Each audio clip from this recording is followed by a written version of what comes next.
कि मैम हम लोग आपकी तरह बनना चाहते हैं, या फिर कुछ आप क्लासेस ऐसा नहीं चलाते हो, माने they are generally professional, but उनको भी क्या है बॉलीवुड के प्रति बहुत, टॉलीवुड के प्रति एक इंटरेस्ट आता है कि वहाँ कैसे मेकअप होता है, कैसे स्टाइलिंग होती है, कैसे डिजाइनिंग होती है। तो मैंने चूँकि जो अलवा हमारा आया है और शिवाद्या इवेंट्स एंड एंटरटेनमेंट ने जो ऑर्गेनाइज किया है, तो उसका मेन मोटो ही है कि नए बच्चों को प्रमोट करना, वीमेन एम्पावरमेंट के लिए काम करना। तो हमारा ये जो क्लासेस भी हमने इसलिए मैंने शुरू किया है ऑर्गेनाइजेशन इसका, कि बच्चों को आइडिया लगे, महिलाओं को आइडिया लगे कि किस तरह से स्किल डेवलपमेंट होती है, किस तरह से पर्दे के पीछे काम होता है। लेकिन जो दुनिया जितनी रंगीन लगती है उसके पीछे का जो एक स्ट्रगल या जो भी चीज़ें हैं, और मुझे बहुत खुशी हो रही है कि इतने सारे लोग मुझे सपोर्ट कर रहे हैं, क्योंकि जनरली बेसिकली ये वीमेन एम्पावरमेंट से संबंधित है और बच्चों के लिए काम करना है। तो 2 डेज की भी होगी हमारी मास्टर क्लासेस, 1 वीक की भी होगी, जैसी रिक्वायरमेंट जहाँ आएगी। एक्सपर्ट के साथ साथ टीवी सेलिब्रिटीज़ भी हमारे साथ होंगे या फिल्म सेलिब्रिटीज़ के वक्त हम एसोसिएटेड हुए थे आराध्या जी के साथ, एंड उससे भी पहले से हम एसोसिएटेड हैं, एक दूसरे को जानते हैं, लेकिन एक्चुअल काम करते वक्त इन्हें हमने पहली बार उस वक्त देखा था और बड़े मुतासिर हुए थे इनके काम से कि किस तरीके से ये अपने काम को अंजाम दे रही थी। एंड फिर हम लोग की डिस्कशन हुई इस बारे में कि क्यों ना हम कुछ और चीज़ें कर सकें। तो उनकी आइडियाज़ और इनकी कमिटमेंट मुझे अच्छी लगी। सो जहाँ ये जो कुछ भी करेंगे उनमें हमारा साथ रहेगा। एंड नॉर्मली क्या होता है कि बहुत से लोगों में ख्वाहिशें बहुत सी होती हैं चीज़ें जानने की, लेकिन उन तक वो चीज़ें पहुँच नहीं पाती हैं। पहुँचती भी है तो सही तरीके से नहीं पहुँच पाती है। तो चूँकि हम जानते हैं कि किस प्रकार से ये खुद काम करती हैं, इनका कमिटमेंट के बारे में भी हमें पता है, इसलिए इनके साथ जुड़ने में हमें कोई दिक्कत नहीं है, हमें कोई सवाल खड़े नहीं होते हैं। हमें पता है कि जो भी कुछ काम किया जाएगा, जो भी स्टूडेंट्स तक पहुंचाया जाएगा, वो बड़े मन से, शिद्दत के साथ और सच्चाई से पहुंचाया जाएगा। इसलिए मैं इनको एक कॉमन फ्रेंड के थ्रू मिली थी। And to begin with I would like to say कि मैं खुद एक न्यू कमर थी जब मुझे किसी ने प्लेटफॉर्म दिया था, एक ब्रेक दिया था। मेरा प्राइमरी रीज़न इसको सपोर्ट करने का ये है कि आप बहुत टैलेंटेड हो सकते हो, आप बहुत काबिल हो सकते हो, लेकिन एक प्लेटफॉर्म के बिना आप कुछ भी नहीं हो। सो आई थिंक किसी को प्लेटफॉर्म देना एक बहुत ही खूबसूरत स्टेप है, क्योंकि वो स्टेप के बिना हम अपना टैलेंट किसी को दिखाई नहीं सकते। तो कभी किसी ने मुझे वो प्लेटफॉर्म दिया था, and I am extremely grateful to the people जिन्होंने मुझे वो प्लेटफॉर्म दिया। एंड आज मेरी सहेली and somebody I look up to is giving a platform to not one person but to multiple people।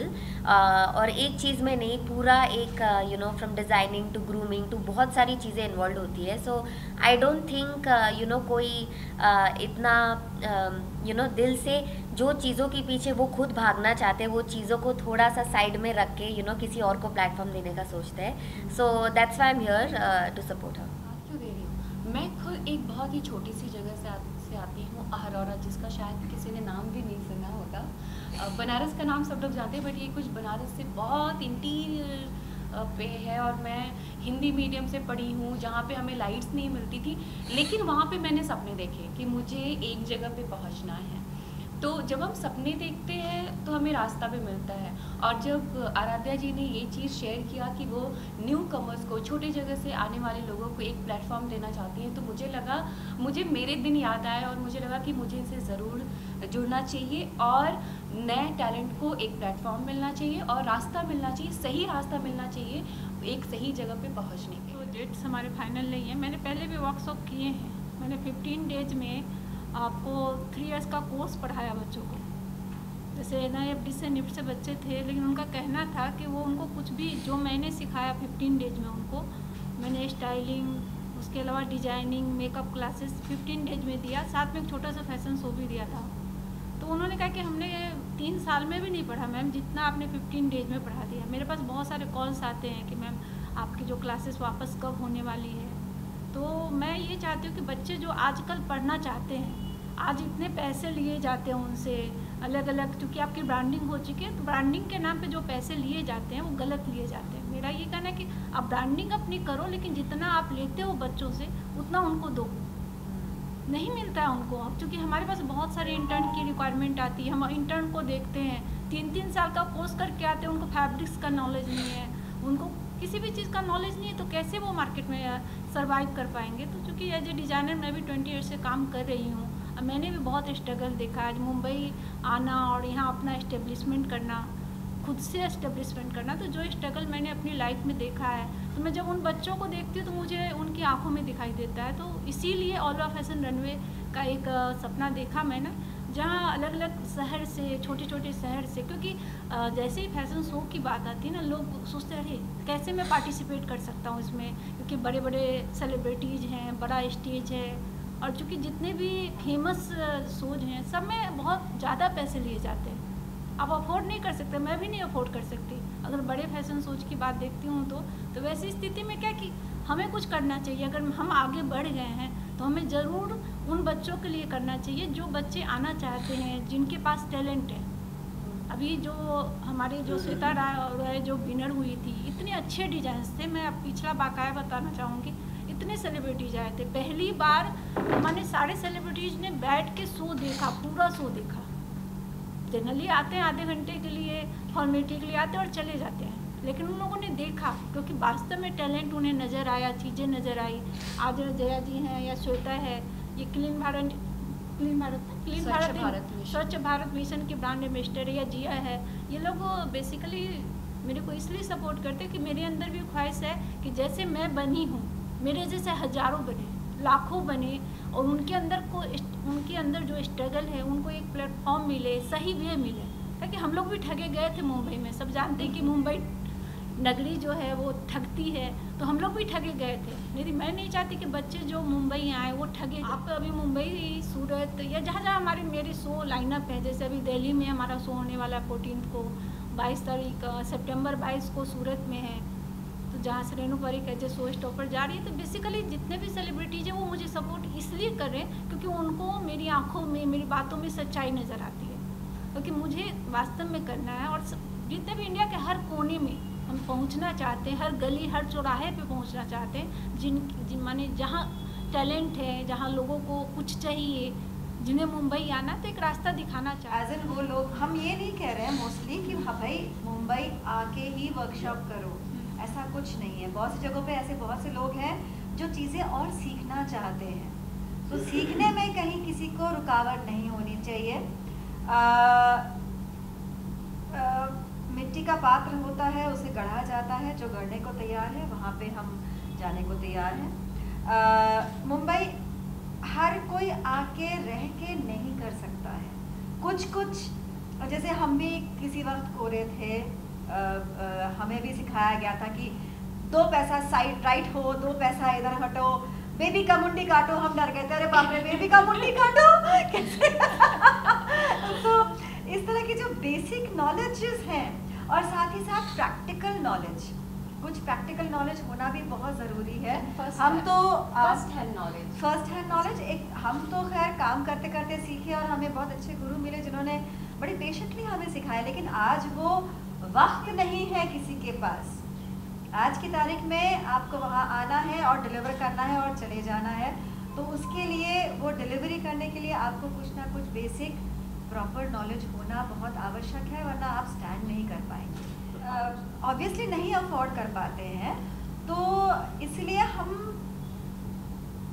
वही कह रहे हैं ना कि हम मुंबई में रह के ही, देखिए हम छलावा नहीं देने वाले हैं किसी को कि आप आइए मुंबई आइए, हमसे सीखिए, हम आपको काम दिला रहे हैं, हम ऐसा कोई प्रॉमिस नहीं कर रहे हैं। हाँ, ये बात अलग है कि हम अपने खुद की, इसके साथ साथ हम अपने खुद की एजुकेशनल फिल्म्स बनाने की बात सोच के बैठे हुए हैं कि हम स्मॉल शॉर्ट फिल्म बनाएंगे जो कि इंफॉर्मेशन बेस्ड होगा, जो मोटिवेशन बेस्ड होगा, ये हम करना चाहते हैं। तो जो इस लायक होंगे कि उसमें आए, जो लायक होंगे इसमें आ सके, पार्टिसिपेट कर सके, उनको ज़रूर उसमें मौका दिया जाएगा। उसके अतिरिक्त ऑलवा फैशन रनवे है जिसपे बच्चे आ सकते हैं, एक्सपीरियंस गेन कर सकते हैं मॉडलिंग का, फिर चाहे वो मेकअप के लिए हो, मतलब आपको एक प्लेटफॉर्म चाहिए जहाँ पे आप एक्चुअली कुछ कर सकें।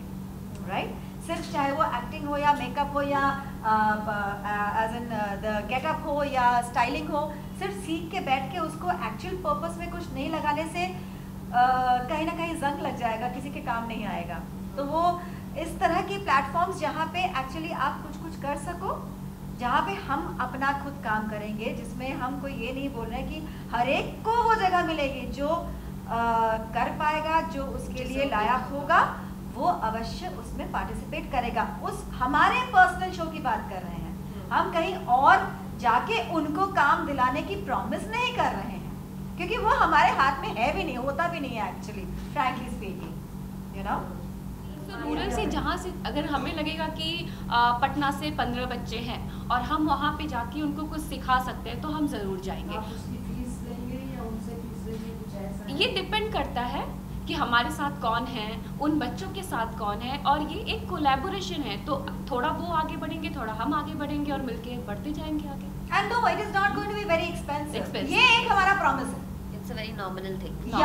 या और ये जो है ऑलवा, ये अगर ये वर्कशॉप के अंदर बच्चे आते हैं तो उनको फर्स्ट हैंड एक्सपीरियंस मिलेगा। नहीं तो जैसे मैंने भी फैशन डिज़ाइनिंग का कोर्स किया है और पटना में बहुत साल पहले किया था, तो कोर्स कर लिया और फाइनल में एक ड्रेस भी बना के एक मिस इंडिया को पहना भी दिया, बट उससे कुछ नहीं होता है। यहाँ पे क्या होगा कि ऑलरेडी इतने सारे सेलिब्रिटीज़ जुड़े हुए हैं नो, आप जब 1-to-1 सेलिब्रिटी के साथ काम करते हैं तो वो एक एक्सपीरियंस बहुत अलग होता है, बहुत अलग होता है कि एक सेलिब्रिटी को कैसे हैंडल करना है, सीन के हिसाब से कैसे ड्रेस तैयार करनी है। जैसे कि जया मैम ने बोला कि हम छोटी छोटी फिल्में भी बनाने वाले हैं, तो उस फिल्म के हिसाब से अपनी ड्रेस कैसे तैयार करनी है, सिचुएशन के हिसाब से ड्रेस कैसे तैयार करनी है, सेलिब्रिटी के अपीयरेंस के हिसाब से ड्रेस। तो ये सारी चीज़ें जो एक्सपीरियंस होता है वो बहुत अलग होता है कि आप एक सिर्फ क्लास में बैठ के थ्योरी पढ़ रहे हैं और एक ड्रेस तैयार कर दिया कि 1 साल के कोर्स में आपको 4 ड्रेसेस तैयार करने हैं, 4 चीज़ें,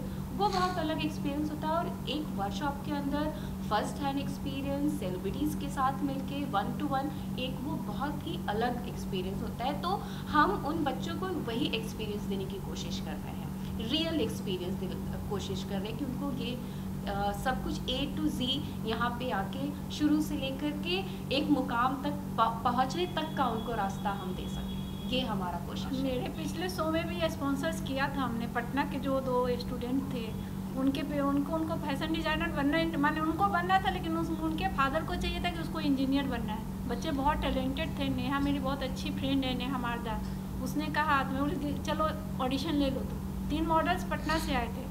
पहली बार उन्होंने इतनी बड़ी वर्कशॉप देखी। हमने 3 डेज का वर्कशॉप यहीं ऑर्गेनाइज किया था। पहली बार उन्होंने देखा कि ज़िंदगी ऐसी भी होती है। और निफ्ट में जब बच्चों ने पार्टिसिपेट किया, उनका अप्रिसिएशन हुआ, तो उनके पेरेंट्स भी इतने हैप्पी हुए। उन्होंने कहा कि अरे बेटा तुम तो अच्छा काम कर रहे हो। पहले उनको लगता था कि दर्जी वाला काम है हाँ, बोलते थे कि मेरे पापा बोलते थे दर्जी वाला काम करोगे, लेकिन हम लोग चुपचाप है ना। एडमिशन उन्होंने निफ्ट में लिया था। उनको बोलते थे कि हम लोग इंजीनियरिंग कर गाँव के लोग उतना समझते नहीं है। लेकिन जब वो गए यहाँ से, उनके फ़ोटो छपे, उनको हाईलाइटिंग मिली, तब उनके पेरेंट्स को समझ में आया। अब उनको सपोर्ट कर रहे हैं। तो हमारी एक कोशिश है, जिनमें जया जी हैं, श्वेता है। श्वेता छोटी छोटी फिल्में मैं पहले भी बना चुकी, मैंने बहुत सारी छोटी छोटी फिल्में बनाई है। स्ट्रगलर के लिए मैंने काम किया है। मैंने गुब्बारे मूवी बनाई है, लाइफ ज़िंदगी लाइफ इन मुंबई बनाई है। क्योंकि जो ज़िंदगी हम मुंबई में जीते हैं, जो स्ट्रगल है यहाँ का सबके साथ है। मैं भी स्ट्रगल ही कर रही हूँ बहुत सारी चीज़ों को एस्टेब्लिशमेंट करने की, और ये लोग चूँकि मेरे साथ हैं तो वो थोड़ा इजी इसलिए हो जाता है क्योंकि लोग इनको पसंद करते हैं, जानते हैं। अगर ये कुछ कहते हैं तो लोग उनकी बात मानते हैं। रिया तुम कुछ बोलो। या एक्चुअली मैं एक पॉइंट कवर करना चाहूँगी। आपने कहा कि एक लड़की को करना था और उसके डैडी को लगा कि ये दर्जी वाला काम है। तो मैं ये कहूँगी, एक कोटेशन है जिससे मैं लिव बाय करती हूँ, जो है ignorance is not cute.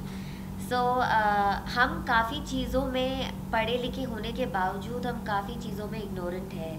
And ignorance is really not cute, because आप अपने बच्चे का भविष्य अपने इग्नोरेंस के हिसाब से आप डिसाइड नहीं कर सकते हो। सो इट्स बच्चों से ज़्यादा माँ बाप की ज़्यादा रिस्पॉन्सिबिलिटी है कि वो इग्नोरेंट ना रहे। जिन चीज़ों के बारे में जानकारी नहीं है, उन चीज़ों को जज करने के पहले एक बार जांच ले, उस चीज़ के बारे में कुछ समझ ले। So yeah, and second thing I think I would like to say is that आजकल जहाँ पे भी क्लासेस होते हैं, वहाँ पे प्रोमिसेस पहले होते हैं और क्लासेस में क्या सिखाते हैं वो सेकेंडरी होता है. So and also the main goal of most of them is how to seek business, how to get maximum money. यहाँ पे वो प्रायोरिटी नहीं है कि हमें कितना बिजनेस करना है. यहाँ पे प्रायोरिटी है to give the platform and here the priority is to give an opportunity to the deserving candidates. कई बार ऐसा होता है कि फिर चाहे वो लुक्स की बात हो, like we are including makeup, hair styling etcetera. एक कहावत बहुत पुरानी है कि खाओ अपने मन की, पहनो दूसरे के मन की. क्योंकि चलन ये है कि जो भी चल रहा होता है वो हम पहन ओढ़ के निकल जाते हैं, भले ही हम अच्छे लगे ना लगे. क्योंकि हम एट टाइम्स अपनी सेल्फ एनालिसिस नहीं करते हैं कि हमारे ऊपर क्या अच्छा लगेगा. हो सकता है कि जो अगले के कम्प्लेक्शन पे अच्छा लग रहा है वो हमारे कम्प्लेक्शन को सूट ना करे. यू नो, ये जानकारी तक होना बहुत ज़रूरी है. किसी के ऊपर सफ़ेद रंग बहुत फपता है, किसी को एकदम अजीब कर देता है. तो इस प्रकार की भी नॉलेज जिससे कि हम खुद इतने कॉन्फिडेंट हो जाएं अपने आप को लेके. क्योंकि मैंने खुद ये महसूस किया, इवन दो मैंने इतना कुछ ज़िंदगी ने मुझे बहुत कुछ दिया, लेकिन मेरे अंदर self confidence as in looks वगैरह के वाइज कभी नहीं था. मैं अपने आप को जंगली ही मानती रही हूँ. और सबसे मज़ा मुझे आता है एक ऊपर पोनीटेल बांध के निकल जाओ जहाँ, बिकॉज मेरे लिए वर्क इज़ मोर बेटर, मतलब more important than my looks. But looks also matter, looks also matter very much. और वो लुक्स एक्चुअली सही तरीके से कैसे आएंगे उसका भी ज्ञान होना ज़रूरी है. वो भी ज्ञान लेकर हम ग्रूमिंग आएंगे. क्योंकि मुझ में मेरे यकीन भी आउटफिट थे. यहाँ तक शिवांगी ने भी नहीं पूछा था कि आप क्या बना रहे हो. न जिया ने, न अंकिता शर्मा ने, किसी ने नहीं पूछा. इतने चूँकि any man can walk like a star, मेरा एक विमेन एम्पावरमेंट पे मैं काम फेस्टा भी करती हूँ साथ में, कि आपके अगर अंदर कॉन्फिडेंस हो तो आप वॉक कर सकते हो. तो वॉक का मतलब यह कॉन्फिडेंस से, आपके टैलेंट से. ब्यूटी कहीं भी मैटर नहीं करती है. खूबसूरती एक समय के बाद ख़त्म हो जाती है. टैलेंट की बदौलत ही आप अपने स्टेज पर खड़े हो. तो उस वक्त मैंने सबके डिज़ाइन किए, किसी ने भी पूछा भी नहीं कि आप क्या डिज़ाइन कर रहे हो. मेरे लिए बड़े सौभाग्य की बात है ये कि इतने लोगों ने कभी ने पूछा नहीं कि मैं क्या पहनने वाली हूँ. बात कर रही थी तब मुझे से पूछा गया था, जिया तुम्हें पिंक पसंद है ज़्यादा या तुम्हें लैवेंडर पसंद है. तो मैंने कहा लैवेंडर, बिकॉज पिंक तो हम जनरली पहनते हैं. And I was so shocked. इन्होंने मेरे लिए एक बहुत ही खूबसूरत लैवेंडर घाघरा चोली बनाया था. बिकॉज शादी में, संगीत में जनरली हम कलरफुल पहनते हैं, you know, bright pink and yellow and oranges and greens and reds. But lavender ghagra choli is something that you know I have not had the opportunity to wear, and I got an opportunity to wear because of her. And I remember Jaya ji and us clicking a lot of so pictures. Beautiful. It was so Thank beautiful. you. Yes. Yeah. All the dresses were beautiful. और हम बच्चों को platform देने के साथ साथ बहुत सारे कॉजेज़ से भी जुड़ रहे हैं, जैसे स्वच्छ भारत मिशन हो, वुमेन एम्पावरमेंट हो, कि एजुकेशन है. हम उन सारे सब्जेक्ट पे छोटी छोटी फिल्में बनाना चाहते हैं. गवर्नमेंट के साथ जुड़ के काम करना चाहते हैं. जैसे कि मैं खुद गवर्नमेंट के साथ जुड़ के काम कर रही हूँ स्वच्छ भारत मिशन पे. नमामि गंगे की भी मैं ब्रांड एम्बेसडर हूँ. तो हमने ये डिसीजन लिया कि क्यों नहीं एक अच्छा प्लेटफॉर्म देने के साथ साथ कुछ अच्छा काम भी करें अपने आसपास को बेटर बनाने के लिए, लोगों में अवेयरनेस पैदा करने के लिए. तो हमने ये भी डिसाइड किया है कि हम छोटी छोटी फिल्में बनाएंगे जिससे कि पब्लिक में अवेयरनेस आए, हम वुमेन को एम्पावर कर सके, बच्चों के एजुकेशन में कंट्रीब्यूट कर सके. तो ये हमारा थॉट है. An all inclusive program is what we are coming up with. Yes, all inclusive with everything. जब भी मुझसे, मैं इस प्रोग्राम से पिछले 1.5 साल से जुड़ी हुई, और जब भी मुझसे कोई पूछता है तो मैं यही बोलती हूँ कि ये किसी एक का काम नहीं है. और हम इंडियंस इतनी यूज्ड टू है ना सवाल पूछने के, हम काम नहीं करते हैं. अब यहाँ पे कचरा, ये इतना कचरा है, लोग साफ नहीं करते. लोग क्यों करेंगे? आपका कचरा, इस पे ही तो मैं काम कर रही हूँ. मेरा कचरा मेरी जिम्मेदारी. और यही चीज़ मैं सबको बोलना चाहती हूँ. ये पॉलिटिकल और बीएमसी, ये ऑर्गेनाइजेशन के चक्कर में मैं नहीं, मैं अपना काम कर रही हूँ ताकि मैं तो क्वेश्चन करिए ना, तो आपसे उसको जवाब दो। मैं यही तो बता रही हूँ कि मैं अपना काम कर रही हूँ। आज मैंने 650 लोगों को एक काम पे डाल दिया है कि आपका कचरा आपकी जिम्मेदारी। अगर 600 लोग अपने कुछ कचरे की जिम्मेदारी लेंगे तो वो 600 लोग जो बीएमसी तक जो कचरा पहुंचाएंगे वो सेग्रीगेटेड पहुंचाएंगे, सूखा कचरा, गीला कचरा, इलेक्ट्रॉनिक कचरा। और जब हम अपनी तरफ से योगदान देंगे ना, तो बीएमसी अगर भाग भी रही है तो हम उनका गला पकड़ सकते हैं। लेकिन अगर हम अपना काम अच्छे से नहीं कर रहे हैं तो हम किसी पे, क्योंकि लोग बोलते हैं आप प्लास्टिक यूज़ करते हो, प्लास्टिक फेंक रहे हो, प्लास्टिक जाके नाले में फंस रहा है, इसलिए बॉम्बे में बाढ़ आ गया। बीएमसी से हम सवाल करते हैं, बीएमसी बोलता है कि हम लोगों को एजुकेट कर रहे हैं लेकिन लोग हमारा सहयोग नहीं कर रहे, इसलिए हो रहा है। राज्यों में एजुकेट कर रहे हैं, तो उसके नाम से बजट आता है। नहीं मैम, मैं तो लोगों के बीच में, मैं रूरल एरिया में जा कर के भी लोगों को बता रही हूँ। मैं एक ऐसे गांव में जाती हूँ, यहाँ पे सोनलपाड़ा गांव है करजत में, जहाँ पे कोई सुविधा नहीं है। वहाँ के 120 बच्चों को मैंने अडॉप्ट किया है, उनके पूरे 1 साल की एजुकेशन का खर्चा मैं उठा रही हूँ। मैं उनको एक बेसिक लेवल से लेकर के एजुकेशन के एक अच्छे लेवल तक एजुकेट कर रही हूँ। तो देखिए, जो मीडिया में या पेपर में जो इंडिया दिखाते हैं, सबको पता है कि इससे डिफरेंट। तो हमको उस जो सच्चाई है उस नींव को मजबूत करने के लिए हम आए हैं। और जब अच्छे मतलब मजबूत औरतें सामने आती हैं ना, तो कुछ अच्छा ही आता है। तो हमने ये मिशन लिया है कि हम अपनी तरफ से कोई अच्छा करेंगे। हम रही किसी बात स्वच्छ हाँ, भारत की, तो हाँ। अगर मेरा खुद का एक एक्सपीरियंस है, हम अब्रॉड गए थे घूमने के लिए, जहाँ हमने सारे रूल्स एंड रेगुलेशंस फॉलो किए थे। हाँ। कहीं कुछ नहीं फेंकना, कहीं कुछ नहीं थूकना, आदि आदि। मैं और मेरे दोस्त थे साथ में, वापस इंडिया आए और गाड़ी निकाल के एयरपोर्ट से जैसे ही हम गोरेगांव वाले फ्लाईओवर के नीचे से लेफ्ट लेने लग गए स्टेशन की तरफ, मेरे दोस्त ने खिड़की के बाहर थूका। I was like, what are you doing? Because it's India. तो इट्स ओके। Yeah. मुझे बहुत झटका लगा। मतलब वहाँ चूंकि आपको डर था कि आपको आप दंडित होंगे, इसलिए आप बाहर की जगह जाके बड़ी साफ सफाई बरता आपने। लेकिन अपने देश में आने के बाद पहला काम आप करते हो, आप थूकते हो। अपनी देश अपनी जगह की आप रिस्पेक्ट नहीं करते हो, जिससे मुझे सख्त प्रॉब्लम है। और मैं ज्यादातर लोग करते हैं। हाँ, मैं एक सवाल पूछूंगी। महाराष्ट्र में प्लास्टिक बैन है और उस पे जुर्माना है। आप में से इतने लोग बताइए कि कौन प्लास्टिक बिल्कुल यूज नहीं करता। ये बताओ, प्लास्टिक की फैक्ट्रियां बंद करो, जो भी यूज कर रहे हैं उसको पेनल्टी लगाओ, सारे यूज नहीं कर रहे हैं, इसका मतलब आप सबको एकदम से नहीं, but that is नहीं, no. 1 second, sorry. No, plastic actually किसी भी प्रकार का प्लास्टिक हमें इस्तेमाल नहीं करना चाहिए।